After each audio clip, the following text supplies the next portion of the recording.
You can't stop the music. Nobody can stop the music. Don Blanton isn't just one of the guys.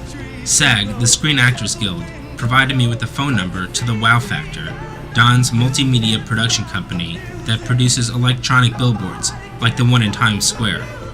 Despite his busy schedule, Don graciously invited me into his Hollywood Hills home for some revealing show and tell.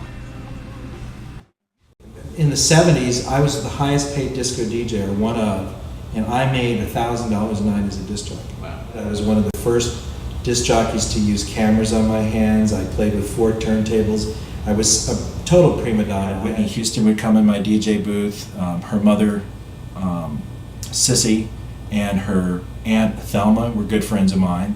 The Village People, everybody used to pile into my booth. David Geffen, everybody, because they all wanted. I had Rod Stewart, I had Barry Manilow coming over.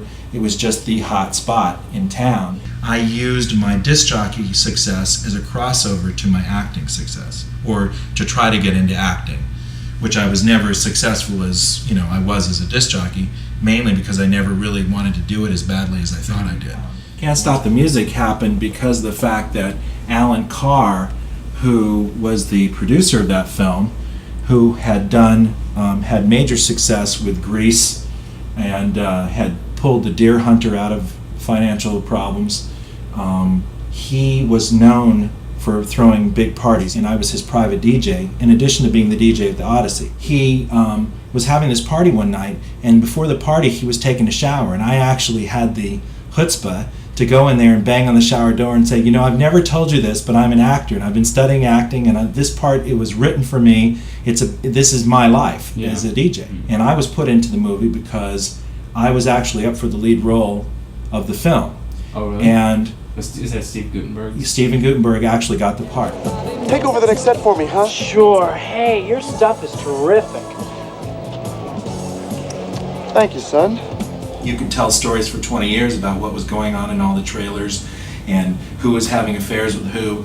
Extras were having sex everywhere. And Just One of the Guys was interesting because of the fact that it's shot in Scottsdale, Arizona. And this is a famous scene from the movie where he throws her in the bushes. Another good exercise for upper body strength. The pussy toss for distance. Hey, get off me! Get off me! Rick, get off!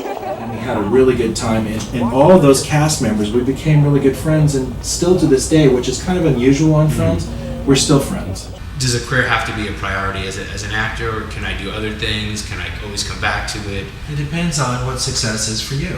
Are you dabbling or are you serious? If you're serious, you need to focus on acting and nothing else. If you have something to fall back on, you will. And that's always been my theory. If you really want something bad enough, you will do whatever it takes. And if you're not willing to do whatever it takes, and I mean whatever it takes to get there, then you have to ask yourself the question, how bad do you really want it?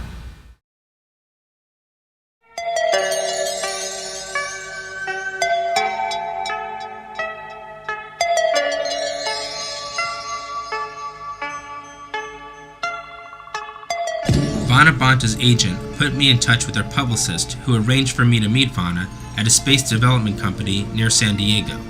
Her rocket scientist husband gave me a tour of the facilities where he worked before I sat down with the actress, writer, and space enthusiast.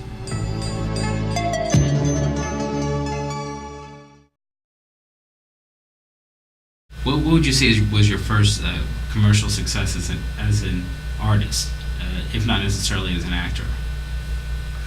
Well, commercial success, I'm very fortunate in that I have been able to do what I love and to earn my living. Between the various mediums, writing. If you found my eyes, in an instant my body would disappear. Voiceover, editing, acting. Most recognized are, of course, Star Trek bought a story of mine.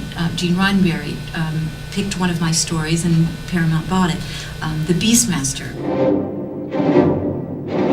Only one scene is used in the beginning when I die. I didn't even know it was coming out. My dad was in the movie theater and saw it on the previews, and called me up and said, I saw your movie's coming out.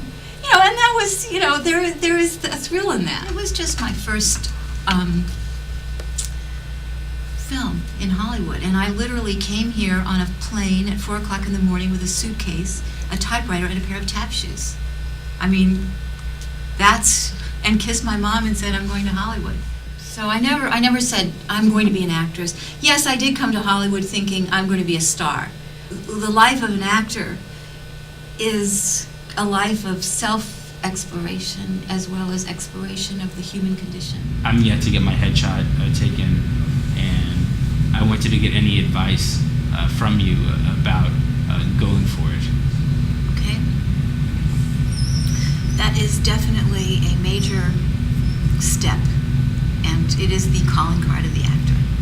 If you're going to get a headshot, I say know yourself and love yourself, because that is really, you never lose that way, whether you get a role or not. Immediately, Myles, get your headshot taken.